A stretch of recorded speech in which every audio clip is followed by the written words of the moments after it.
जय श्री राम दोस्तों। आज का जो हमारा वीडियो है ये कंप्यूटर के कोडिंग स्कीम के बारे में जानकारी इस वीडियो में हम आपको देंगे। इसमें हम आपको binary code, BCD code, ASCII code के बारे में बताएंगे कि जैसे हम कोई भी वर्ड जब टाइप करते हैं, चाहे वह अल्फ़ाबेट हो चाहे नंबर हो, तो उसका कोड क्या रहता है। जैसे आप जब हिंदी टाइपिंग करते हैं तो जैसे आपको मान लीजिए कि ट्रा लाना है, तो ट्रा में रा की मात्रा लगती है, उसका भी एक कोड होता है। तो इसी प्रकार कंप्यूटर में भी बहुत सारे कोड होते हैं। उनमें से कुछ कोडों की जो जानकारी है आपको हम वन शॉट में देंगे और यह आपके हर एग्ज़ाम में आती है। तो चलिए दोस्तों, बिना किसी देरी के वीडियो शुरू करते हैं। तो अगर दोस्तों आपको वीडियो अच्छी लगे तो वीडियो को लाइक करें, कमेंट करें और चैनल को सब्सक्राइब करना ना भूलें। तो चलिए दोस्तों वीडियो शुरू करते हैं। तो देखिए, पहले हम देखते हैं टाइप्स ऑफ कोडिंग स्कीम। तो पहला इसमें देखिए बीसीडी कोड। बीसीडी कोड का फुल फॉर्म क्या होता है? Binary coded decimal. और फिर दूसरा है अल्फ़ा न्यूमेरिक कोड। तो कोड कितने प्रकार के होंगे? दो प्रकार के। पहला होगा बीसीडी कोड, दूसरा हो गया अल्फ़ा न्यूमेरिक कोड। तो अल्फ़ा न्यूमेरिक कोड के अंतर्गत इसके 3 सब कोड होते हैं, सब प्रकार होते हैं। कौन कौन से? पहला होता है अस्की। अस्की में क्या फुल फॉर्म क्या रहता है? American standard code for information interchange. और दूसरा इसका रहता है ABCDIC code, extended binary coded decimal interchange code. और इसी का तीसरा नंबर यूनिकोड ट्रांसफॉर्मेशन फॉर्मेट। इसको हम यूनिवर्सल ट्रांसफॉर्मेशन फॉर्मेट कहते हैं। कभी कभी क्वेश्चन आपको ट्रिकी दे सकता है कि यूनिकोड का फुल फॉर्म क्या होगा। तो चाहे आपको यूनिकोड दे चाहे यूनिवर्सल दे, पूरा पढ़ के आप अगर मान लीजिए दोनों में से कोई एक दिया है तो आप दोनों में से कोई एक में ऑप्शन में लगा टिक मार सकते हैं और ये आपका क्वेश्चन सही होगा। तो चलिए अभी इन सभी कोडिंग स्कीमों को हम बारी बारी देखते हैं, ठीक है। तो पहला है हमारा, पहले देखिए कुछ क्वेश्चन देख लेते हैं, बाइनरी कोड से रिलेटेड हैं। तो बाइनरी कोड कितने प्रकार का कोड होता है? तो जो बाइनरी कोड होता है हमारा कितने प्रकार का कोड होता है? तो 2 प्रकार का। पहला है अल्फ़ा न्यूमेरिक कोड और न्यूमेरिक कोड, ठीक है। अगला क्वेश्चन, अल्फ़ा न्यूमेरिक कोड कितने प्रकार का होता है? अल्फ़ा न्यूमेरिक कोड आ गया। अल्फ़ा न्यूमेरिक कोड 3 प्रकार का, अस्की, ABCDIC कोड और यूनिकोड। जो मैंने आपको शुरू में बताया था उसी को मैंने क्वेश्चन बना दिया, ठीक है, क्योंकि पेपर में इसी प्रकार के एग्ज़ाम में आपके इसी प्रकार के क्वेश्चन आते हैं, ठीक है। तो अगला क्वेश्चन, न्यूमेरिक कोड कितने प्रकार के होते हैं? न्यूमेरिक कोड 2 प्रकार के, वेटेड जिसको हम BCD कोड कहते हैं और दूसरा होता है नॉन वेटेड कोड। इसके 2 भाग होते हैं, ग्रे कोड और एक्सेस 3 कोड। अब देखिए, अब हम सभी कोडों को बारी बारी से देखते हैं। अब देखिए, पहला आ गया अल्फ़ा न्यूमेरिक कोड में, जिसमें सिर्फ 3, इसके कितने भाग होते हैं? 3 भाग होते हैं। तो पहला हो गया अस्की कोड। तो अस्की पहला क्वेश्चन है कि अस्की कितने बिट का कोड होता है एवं इसकी लेंथ कितनी होती है? तो अस्की हमारा क्या है कि अस्की कोड 7 और 8 बिट का होता है, ठीक है। चाहे ऑप्शन में 7 दिया रहे चाहे 8 दिया रहे, तो आप दोनों में से मान लीजिए दोनों दिया है तो आप 7 में लगाएंगे, क्योंकि अस्की 7 बिट का ही होता है। और इसको मतलब बहुत सारे बुक्स में 7 और 8 दोनों दिए है, तो इसीलिए मैंने दोनों लिख दिया है, 7 और 8, ठीक है। और इसकी लेंथ कितनी होती है अस्की की? तो 0 से 127 कैरेक्टर, तो टोटल हो गया 128 कैरेक्टर, मतलब 128 कैरेक्टर को सपोर्ट करता है, ठीक है। फिर उसके बाद ओनली इंग्लिश अल्फ़ाबेट, किसको सपोर्ट करेगा? ओनली इंग्लिश अल्फ़ाबेट को। और ये देखिए, मान लीजिए कि अब ये 100, जैसे कि मान लीजिए इंग्लिश में अपर केस में A to Z कैरेक्टर, तो A का कोड अस्की में क्या होगा? 65 होगा। कैपिटल A किससे स्टार्ट होगा? 65 से। और Z और लास्ट का क्या होगा? 101 होगा। तो 65 से लेके 101 तक A to Z का कोड होता है, ठीक है। और इसी प्रकार लोअर केस से किससे स्टार्ट होता है? तो 95 से A का 95 होगा और Z का 121 होगा। और फिर न्यूमेरिक कोड, अस्की का न्यूमेरिक का कोड क्या होगा? तो 0 का 48 होता है और 9 का 57। तो आप 0 से लेकर 48, 0 1 2 3 4, तो 48 से 57 तक जाएंगे तो आपको 0 से 9 तक का अस्की कोड मिल जाएगा, ठीक है। तो इसमें से कोई भी अगर क्वेश्चन आपको आ जाता है तो आप ये पूरा चार्ट को अच्छे से नोट कर लीजिए। तो आपको अस्की का कोई भी क्वेश्चन अगर आपके एग्ज़ाम में आता है तो आप उसमें 100% कन्फर्म है कि आप उसको पूरा ही करके आएंगे, ठीक है। चलिए अब हम आगे बढ़ते हैं। अगला क्वेश्चन है हमारा, अस्की कोड को किसने विकसित किया है? अस्की कोड को अंशी ने 1963 में विकसित किया है।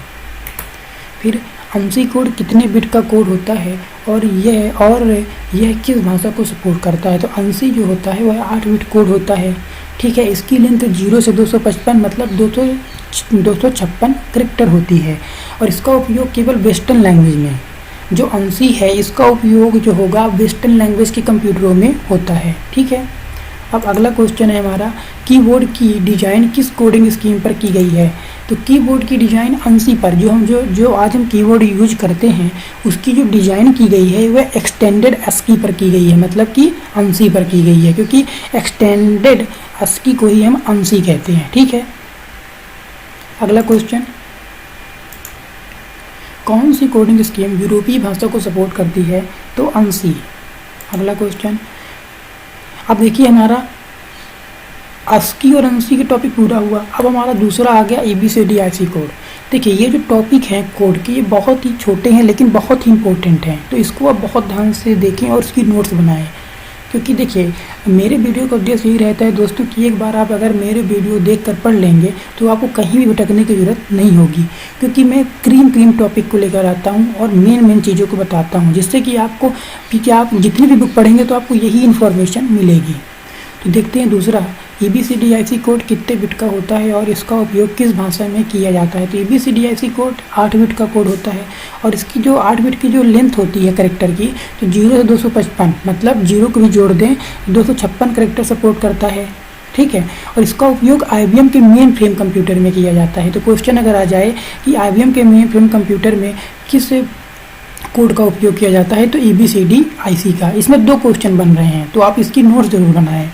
अगला क्वेश्चन, ABCDIC कोड कितने करेक्टर को रिप्रेजेंट करता है? तो ABCDIC कोड जो होता है वो 64 करेक्टर को रिप्रेजेंट करता है। अगला क्वेश्चन, ABCDIC कोड जो 8 बिट का कोड होता है, इस 8 बिट को कितने भागों में बांटा गया है? तो इस बिट को इसको 2 भागों में बांटा गया है।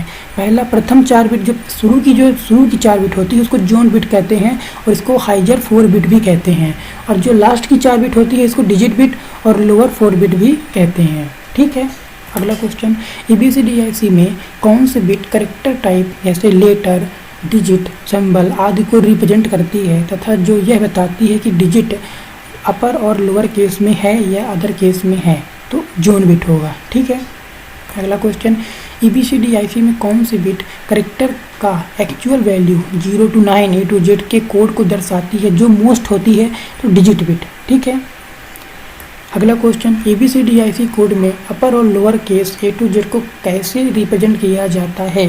तो अपर केस में देखिए ABCDIC में अपर केस को A को 192 से स्टार्ट होता है, जो Z 223 तक जाता है, 223 तक जाता है, और लोअर केस की जो वैल्यू स्टार्ट होती है कि 129 से और जाती कहाँ तक है? Z की 116 तक।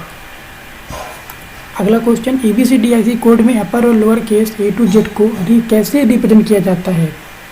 अपर केस में A को 92 से और Z को 223 से, और लोअर केस में A को 129 से और Z को 116 तक। ठीक है, अगला क्वेश्चन है दोस्तों, ABCDIC कोड में डिजिट को रिप्रेजेंट किया जाता है। तो ABCDIC कोड में डिजिट को, देखिए ABCDIC कोड में 0 को 240 से और पूरी, मतलब 0 से लेके 1 से लेके फिर 0 1 2 3 वहाँ तक, कहाँ तक जाएगा? 9 तक। तो 9 को कैसे रिप्रेजेंट करते हैं? 249 से। अगला क्वेश्चन, ABCDIC कोड में नंबर अर्थात डिजिट के लिए कौन सी बिट फिक्स होती है? तो जोन बिट फिक्स होती है। ठीक है,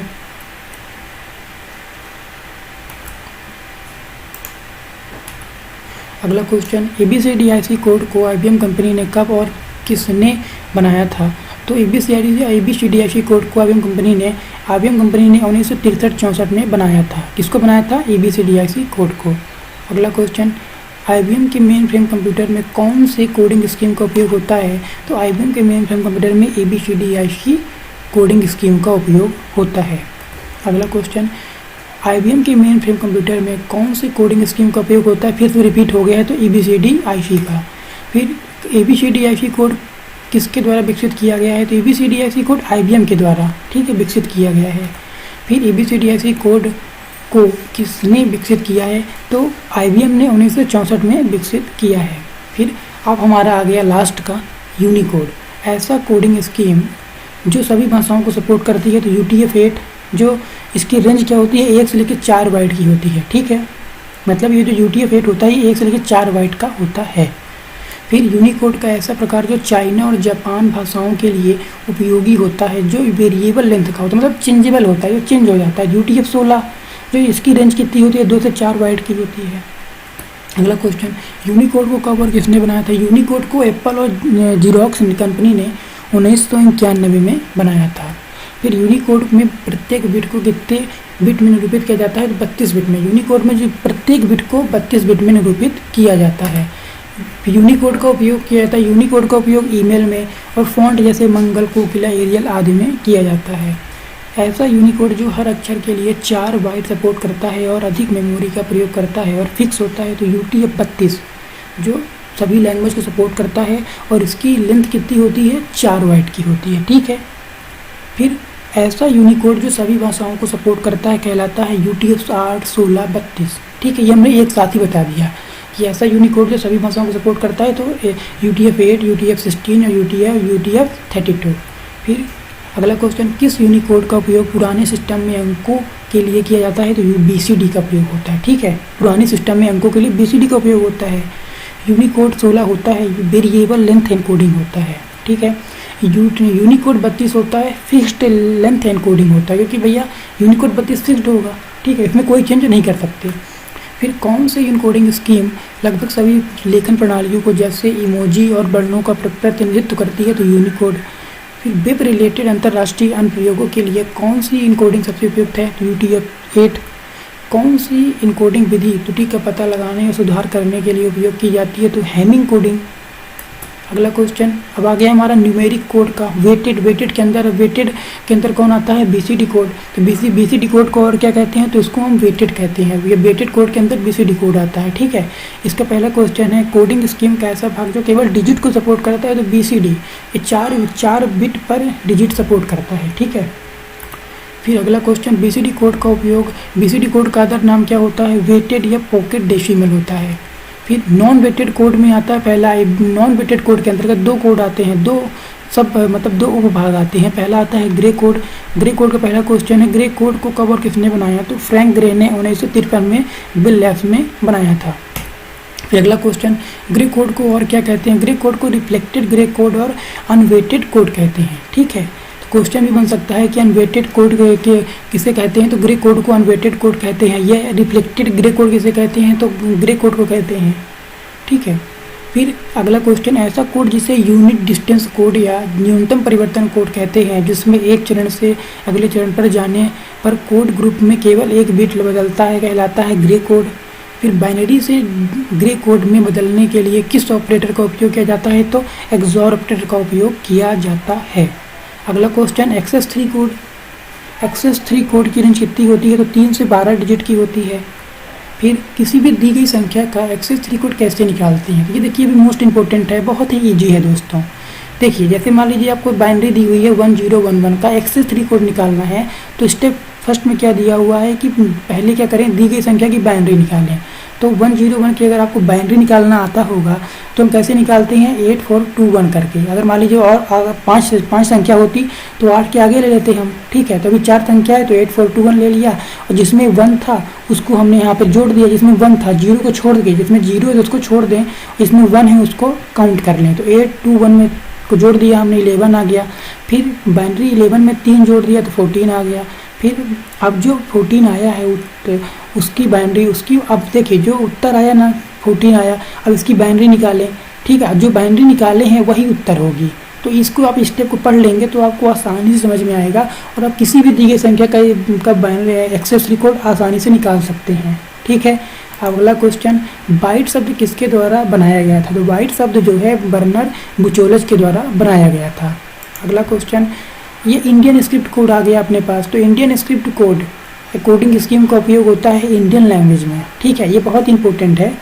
फिर अगला क्वेश्चन, इंडियन स्क्रिप्ट लैंग्वेज को कब और किसने बनाया? तो फ्रैंक ग्रे ने बनाया था। ठीक है, इंडियन स्क्रिप्ट को कब और किसने बनाया था? तो CDEC ने 1991 में बनाया था। फिर अगला क्वेश्चन, कौन सा कोड 128 कोड को बनाए रखता है और अतिरिक्त भारतीय भाषा को भी सपोर्ट करता है? तो इंडियन स्क्रिप्ट कोड होता है। ठीक है।